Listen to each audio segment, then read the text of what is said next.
The day Richard flung the crumpled divorce papers at my feet remains etched in my memory like a scar. I recall standing there, frozen, as he uttered those chilling words. "I've sold the house because I'm moving in with her. It's over, Anna." I was 34 then, a devoted homemaker to our barely 13-year-old son, Jason. Our life, as I knew it, shattered in that single moment.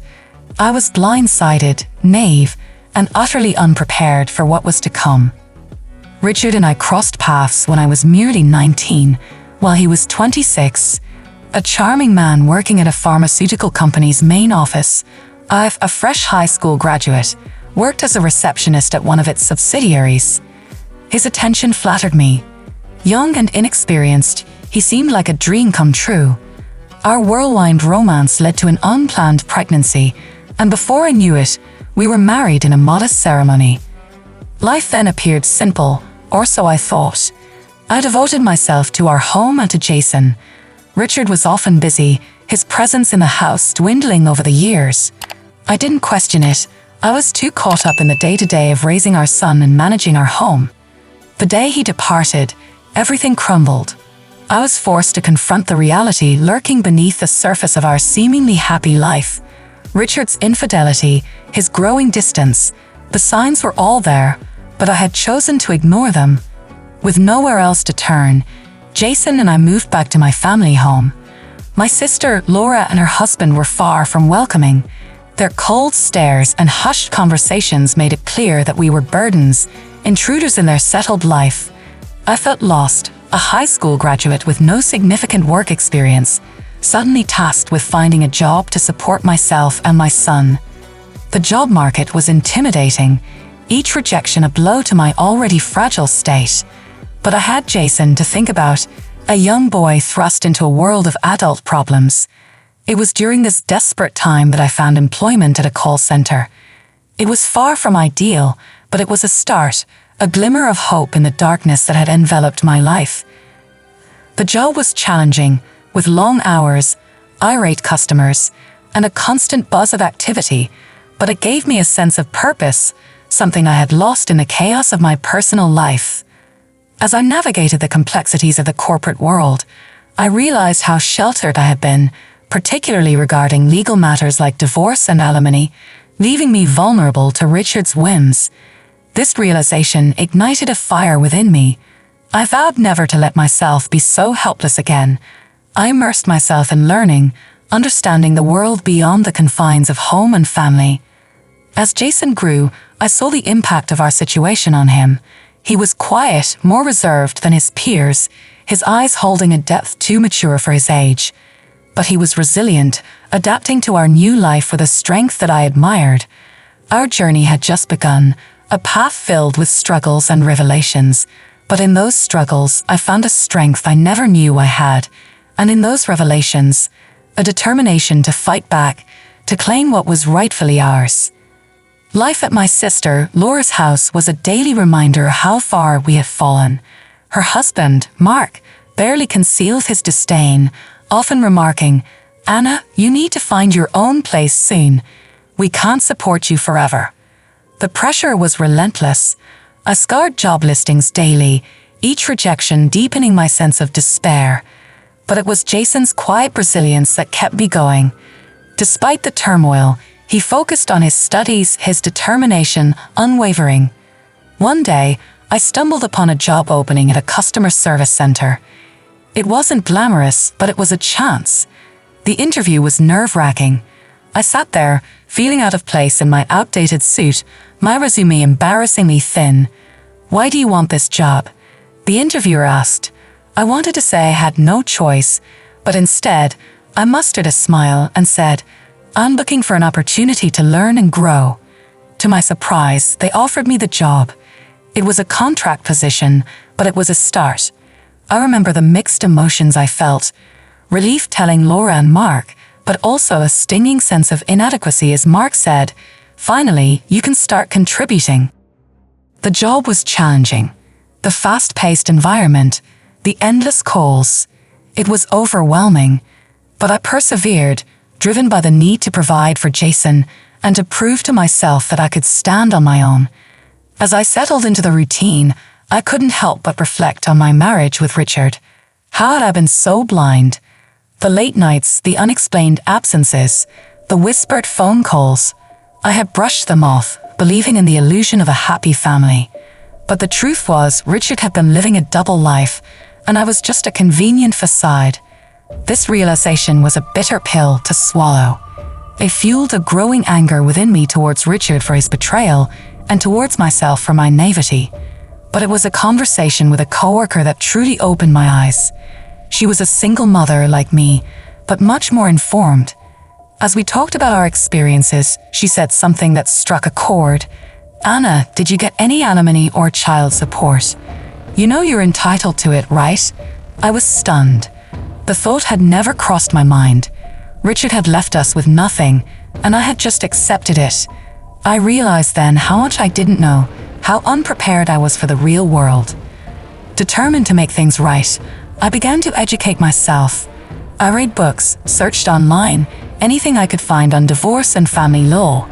The more I learned, the more I understood the extent of Richard's manipulation. And then one day, I received a call from Jason's school. He had been in a fight. My heart sank as I rushed to the school, fearing the worst. But what I found was not a troubled child, but a young man pushed to his limits. "He called you a gold digger," Jason said, his eyes fiery with anger. "He said you were after Dad's money." I was speechless when I heard him utter those words about you. The pain and humiliation of our situation had seeped into my son's world, poisoning it. It was a wake-up call. I couldn't let Richard's betrayal define us any longer. That night, as I watched Jason sleep, I made a vow. I would fight back. I would reclaim what Richard had taken from us, not just for my sake, but for Jason's too. It was time for Richard to face the consequences of his actions. The small apartment we eventually moved into was a far cry from the home we once shared with Richard, but it was ours.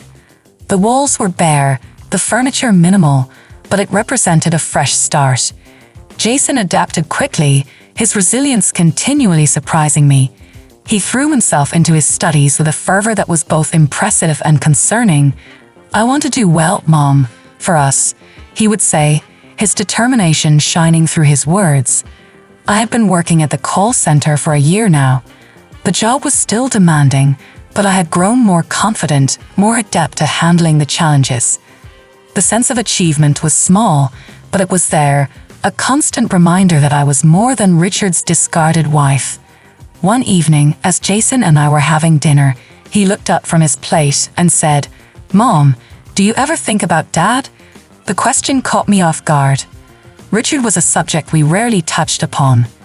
"Sometimes," I admitted, "but not in the way you might think. I think about what he did to us, how he left us with nothing." Jason's eyes darkened. "I hate him for what he did. He thinks he can just walk away without any consequences." His words struck a chord in me. The anger, the sense of injustice that had been simmering within me found resonance in Jason's words. "You're right," I said, my voice steady. "He shouldn't get away with it." Over the next few weeks, I began to research more about divorce and family law. I learned about alimony, child support, and the legal avenues available for redress. The more I learned, the more empowered I felt. Then a breakthrough came. I discovered that in cases of infidelity, the betrayed spouse could file for alimony even years after the divorce under certain conditions. This information was a revelation. Richard had cheated, and I had proof. The late-night calls, the secret behavior. It all added up. Emboldened by this discovery, I approached a lawyer. She was sympathetic, her eyes reflecting an understanding that went beyond professional courtesy. "You have a case," she said, "but it won't be easy. Are you ready for this?" I nodded, my resolve firm. "I'm ready. For myself and for Jason." The lawyer laid out a plan. We would file for alimony, citing Richard's infidelity and his failure to provide financial support after the divorce. The process would be long and possibly contentious, but I was prepared. I had to be strong. Jason was supportive, his quiet strength a constant source of comfort. "We'll get through this, Mom," he assured me. "We're in this together." The day we filed the lawsuit, I felt a mix of emotions, fear, anxiety, but above all, a sense of righteousness. Richard had wronged us, and it was time for him to answer for his actions. As the legal proceedings began, I braced myself for the backlash. Richard was not going to take this lying down. But I was no longer the naive young woman he had left behind. I was stronger, wiser, and I was ready to fight. The legal battle against Richard was like opening a Pandora's box. The lawyer's investigation unearthed more than just infidelity. It revealed the web of lies and deceit that Richard had woven over the years. As we sat in the lawyer's office one afternoon, she presented us with a file. "This is more than I expected," she said, her tone serious. Richard wasn't just unfaithful, he was living a double life. The documents in the file painted a damning picture.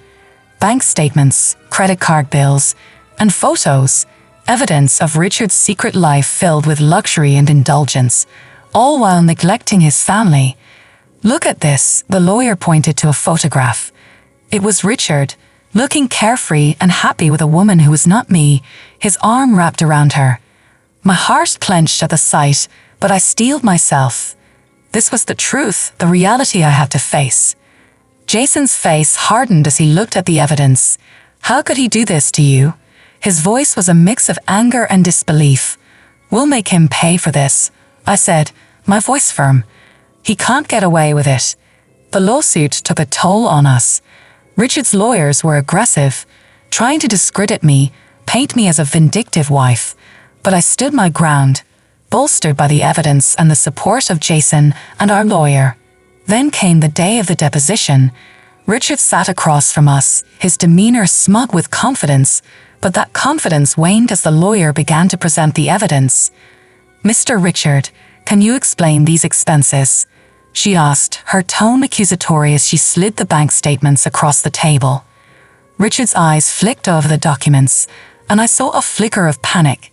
"These are personal expenses.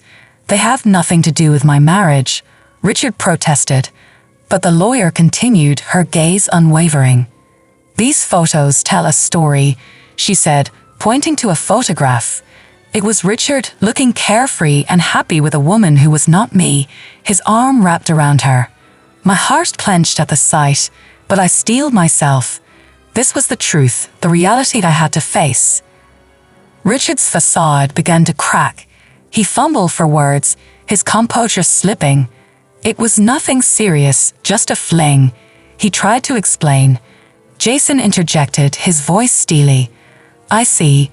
You destroyed our family for a fling." The room was thick with tension.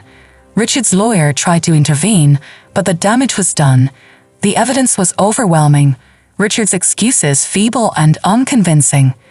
As we left the deposition, I felt a sense of vindication. Richard had been exposed for what he truly was, a cheat. But it was not over yet. The lawsuit would continue, and I knew Richard would fight back, but I was ready. For the first time, I felt in control, no longer a victim of Richard's betrayal. I was fighting back, not just for myself but for Jason, for the life we deserved. The legal victory over Richard was more than just a win in court. It was a reclaiming of our dignity and a step towards healing. But the story didn't end there. The consequences of Richard's actions started to unravel his life, both professionally and personally. One evening, a few weeks after the trial, I received a call from an old acquaintance who worked at the same pharmaceutical company as Richard. "Anna, have you heard about Richard?" she'd asked, her voice tinged with shock and gossip. "No, what happened?" I inquired, a sense of curiosity mixed with apprehension. "He's been demoted," she revealed. "After your lawsuit, the company did their own investigation. Turns out he was using company resources for his personal affairs. They transferred him to a remote factory, practically a career death sentence." I sat in stunned silence. Richard, once the rising star of his company, now faced the repercussions of his actions in the most fitting way. His career, the one thing he had valued over us, was crumbling. Jason listened quietly as I shared the news. "He's getting what he deserves," he said simply. but his eyes reflected a deeper sense of satisfaction. But the retribution didn't stop there. Richard's social circle, once a tight-knit group of colleagues and friends, started to distance themselves. His reputation tarnished by the lawsuit and the company investigation, he became a liability. As I reflected on these developments, I realized that this was not just about revenge. It was about justice, about the universe righting a wrong. Richard, who had once seemed untouchable, was now facing the consequences of his actions. "Do you feel sorry for him?" Jason asked one evening, the discussion more reflective than vengeful. I paused, considering the question. "No," I finally said, "but I do feel a sense of closure. It's as if a chapter has finally ended, allowing us to start a new one." "Yeah," Jason nodded in agreement. "It's time to move on, to focus on our lives." The chapter closed with Anna and Jason looking towards the future, the weight of the past slowly lifting from their shoulders. They had faced adversity and emerged stronger, ready to embrace the next chapter of their lives. With the legal battle behind them and Richard facing the consequences of his actions, a new sense of freedom enveloped their lives. Their small apartment, once a symbol of their struggle, began to feel more like home. They redecorated, making it a reflection of their new beginning. The walls, once bare, were now adorned with artwork and shelves filled with books and memories. Jason, now more relaxed and focused, was excelling in his studies. His previous resolve, born out of anger and a desire for justice, had transformed into a genuine passion for learning. "I'm thinking of applying for a research internship this summer," he told Anna one evening, his eyes alight with excitement. "That's wonderful, Jason," Anna said, feeling a surge of pride. "You've worked so hard for this." Their conversations had shifted from the past to the future, from what they had endured to what they hoped to achieve. They talked about travel, about the places they wanted to see, and the experiences they wanted to have. One day, as they sat sipping coffee in their newly decorated living room, Anna brought up a topic that had been on her mind. "Jason, have you thought about dating? You know, meeting someone special." Jason chuckled a bit embarrassed. "I've been so focused on school and everything else, but yeah, I think I'm ready to start dating," he said. Anna smiled, happy to see him considering a normal, happy aspect of life after everything they had been through. It felt like a victory in itself. As for Anna, she had found a sense of purpose beyond the call center. She started volunteering at a local community center, helping other women who had faced similar challenges. Sharing her story and lending a listening ear brought a sense of fulfillment that she had never known before. One night, as they sat together on their balcony, looking up at the stars, a sense of calm enveloped them. "Mom, do you ever think about Dad anymore?" Jason asked, his voice gentle. Anna paused, considering the question. "Sometimes," she admitted, "but not in anger or resentment. I think about how far we've come since then, how he was a part of our story but not the defining part." Jason nodded in understanding. "Yeah, I feel the same. He's just a chapter in our past." They sat in silence for a moment, each lost in their thoughts. The journey they had been on was not one they had chosen, but it had also been a journey of growth and resilience. Jason, now more confident and driven, had become an embodiment of that resilience. His academic pursuits were flourishing, and he had even started dating someone he met at university. Seeing him so happy and fulfilled filled Anna with an indescribable joy. As for Anna, she had found fulfillment in helping others, in sharing her story and lending a listening ear. Together, they looked towards the future, ready to embrace whatever it held, knowing that they had faced their challenges and emerged stronger on the other side. Their bond as mother and son had deepened through their shared struggles, and now, as they gazed at the stars, they felt a sense of peace knowing they had each other. In the weeks that followed, Anna and Jason's lives continued to evolve. Jason's relationship blossomed, bringing a newfound happiness to his life. He introduced his partner to Anna, and they quickly became a welcomed presence in their home. Anna, too, found herself exploring new horizons. Inspired by her experiences at the community center, she decided to pursue further education in social work. It was a daunting prospect, but with Jason's encouragement and support, she felt ready to take the leap. As she delved into her studies, Anna discovered a passion for helping others navigate through their own hardships.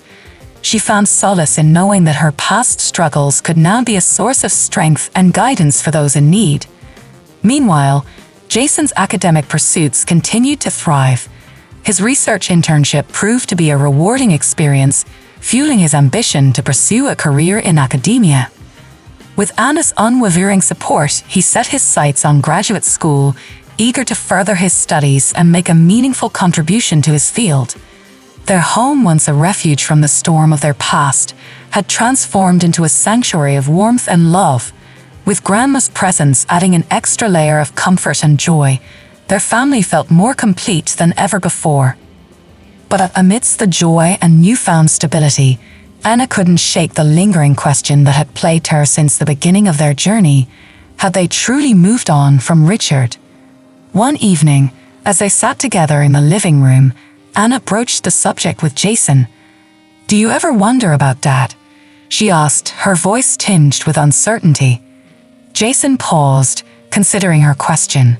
"Sometimes," he admitted, "but not as much as I used to. I've come to terms with what happened, and I'm focused on building our future." Anna nodded, understanding his perspective. "I feel the same way," she said, a sense of relief washing over her. "But I can't help but wonder, what if he tries to reach out to us?" Jason's expression softened, his gaze meeting Anna's. "If he does, we'll deal with it together," he said reassuringly. "But for now, let's focus on the life we've built for ourselves." With Jason's words echoing in her mind, Anna felt a renewed sense of confidence. Whatever the future held, she knew that she and Jason would face it together, united in their strength and resilience. As they sat together, bathed in the soft glow of lamplight, Anna couldn't help but feel a sense of gratitude for the journey that had brought them to this moment. They had faced their share of trials and tribulations, but through it all, they had emerged stronger, wiser, and more resilient than ever before. With a newfound sense of peace settling over them, Anna and Jason embraced the future with open hearts and unwavering determination, ready to face whatever challenges lay ahead, knowing that as long as they had each other, they could overcome anything. That's the end of their story for now. It's a tale of resilience, growth, and the power of love and family to overcome even the toughest of challenges. As Anna and Jason look towards the future with hope and determination, their journey serves as a reminder that no matter what life throws our way, we have the strength within us to rise above it, especially when we have the support of those we hold dear. The moral of Anna and Jason's story emphasizes resilience, family bonds, and personal growth. 1. Resilience in adversity. Despite facing betrayal, hardship, and unexpected challenges, Anna and Jason demonstrate resilience by overcoming their struggles and rebuilding their lives. 2. Family support. The unwavering support and love between Anna and Jason, as well as the addition of Grandma to their household, highlight the importance of family bonds in navigating difficult times and finding strength in unity. 3. Personal growth and redemption. Both Anna and Jason undergo significant personal growth throughout their journey, learning from their experiences, pursuing their passions, and ultimately finding fulfillment and purpose in their new lives. 4. Facing the past, embracing the future. While acknowledging the pain of the past, Anna and Jason choose to focus on building a brighter future together, showing that resilience and hope can lead to new beginnings even after enduring hardships. Overall, their story teaches us that with resilience, support, and a positive outlook, we can overcome even the most challenging circumstances and emerge stronger and more empowered than before. In life, we're bound to face challenges that test our strength and resilience. But as Anna and Jason's story shows, no obstacle is insurmountable when we have the love and support of family. Their journey teaches us that even in our darkest moments, there's always hope for a brighter tomorrow. By facing our past with courage and embracing the opportunities of the future, we can find healing, growth, and a renewed sense of purpose. So let's remember to cherish the bonds that unite us, draw strength from our shared experiences, and keep moving forward with unwavering determination, knowing that better days are ahead.